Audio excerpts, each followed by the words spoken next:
অনেকেরই ধারণা থাকে যে চকলেট কেক হলেই মনে হয় শুধু চকলেট দিয়ে ডেকোরেশন হবে, ভ্যানিলা হলে শুধু ক্রিম দিয়ে ডেকোরেশন হবে, আবার রেড ভেলভেট হলে শুধু রেড ভেলভেট কেকে ক্র্যাম দিয়ে ডেকোরেশন। মানে এরকম এক একজনের চিন্তা ভাবনা ঠিক এক এক রকমের থাকে, বাট না, এটা সম্পূর্ণ ভুল। আপনারা যে কোনো ফ্লেভার কেকের সাথে আপনারা যে কোনো ডিজাইন চয়েস করতে পারেন। যেহেতু আমরা কাস্টমাইজ কেক নিয়ে কাজ করছি, সো আপনারা যে কোনো ডেকোরেশনের সাথে যে কোনো ফ্লেভার চয়েস করতে পারেন।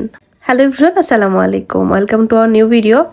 আজকে আমি খুবই সুন্দর একটা কেকের ডেকোরেশন শেয়ার করছি, যেটা সম্পূর্ণ ফ্লোরাল একটি ডেকোরেশন হবে। তো প্রথমে কেকটিকে আমি হোয়াইট কালার ক্রিম দিয়ে কাভার করে নিলাম। তারপর দেখেন এখানে আমি একটা হচ্ছে পাইপিং ব্যাগে রোজ নজেল নিয়েছি। আমার এই রোজ নজেলের কিন্তু কোনো নাম্বার নেই, নাম্বারবিহীন একটা রোজ নজেল। আর সেখানে আমি দুইটা শেডের এরকম ক্রিম নিচ্ছি, মানে দুইটা কালারের, পিঙ্ক এবং হোয়াইট। প্রথমে পিঙ্ক ক্রিমটা নিয়ে নিলাম পাইপিং ব্যাগের এক সাইডে, ঠিক যেখানে হচ্ছে আমাদের রোজের মানে রোজ পাপড়িগুলোর মাথার সাইড যেটা হবে সেই সাইডে নিয়েছি পিঙ্ক কালার, আর তার উপরে নিয়েছি এরকম হোয়াইট কালার। নেওয়ার পর দেখেন এভাবে একটার পর একটা পাটেল দিয়ে দিয়ে আমি এখানে রোজ বানিয়ে নিচ্ছি।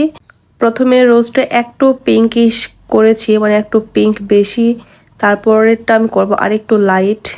মানে এখানে বেশ কিছুটা রোজ হবে, বাট প্রত্যেকটা রোজ মানে একটু শেড অনুযায়ী হবে, শেডের থাকবে, পিঙ্ক এবং হোয়াইট শেড মিলিয়ে আর কি হবে। তো এই তো আমি বেশ কয়েকটা রোজ বানিয়ে এখানে হচ্ছে কেকে দিয়ে দিলাম, কেকের এক সাইডে এভাবে দিয়ে দিলাম। পিঙ্ক এবং হোয়াইট কম্বিনেশন রেখে এখানে বেশ কয়েকটা রোজ দিয়ে দিলাম। এটার ছবি মেবি আমি শেয়ার করেছি পেজে, অনেকেই হয়তো বা দেখেছেন। তো বেশ কয়েকটা রোজ দেওয়ার পর আমি হচ্ছে গ্রিন কালার দিয়ে প্রথমে এভাবে হচ্ছে একটা পাইপিং ব্যাগে ক্রিম নিয়েছি, নিয়ে জাস্ট একটু এভাবে রেনো টাইপের, রেনো না ঠিক এটাকে কি বলে, লতা টাইপের আর কি দিয়ে নিলাম। তারপর একটা হচ্ছে লিফ নজেল দিয়ে কয়েকটা পাতাও দিয়েছি।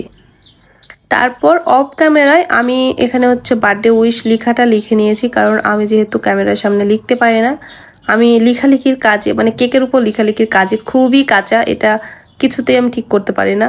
আর লেখা আমার মোটেও ভালো না, কেকের উপর লেখা আমার খুবই জঘন্য। অনেক ট্রাই করি বাট হয় না, সো করার কিছুই নাই, যেভাবে পারছি আর কি লিখে নিয়েছি। নেওয়ার পর বেশ কিছু গোল্ডেন লিপ দিয়েছি, আর বেশ কিছু ছোট বড় মিক্সড সাইজের সুগার ফল দিয়েছি।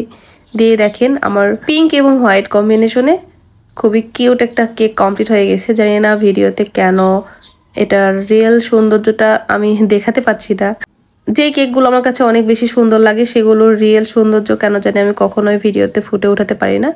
তারপরেও কিন্তু খুব খারাপ লাগছে না, দেখেন খুব সুন্দর লাগছে। আপনাদের কাছে কেমন লাগছে অবশ্যই জানাবেন, আর যদি ভালো লেগে থাকে অবশ্যই লাইক, কমেন্ট এবং একটা শেয়ার করে দিবেন। সবার কাছে আমার রিকোয়েস্ট থাকবে, সবাই ভালো থাকবেন, কেক পার্লারের সাথে থাকবেন। আল্লাহ হাফেজ।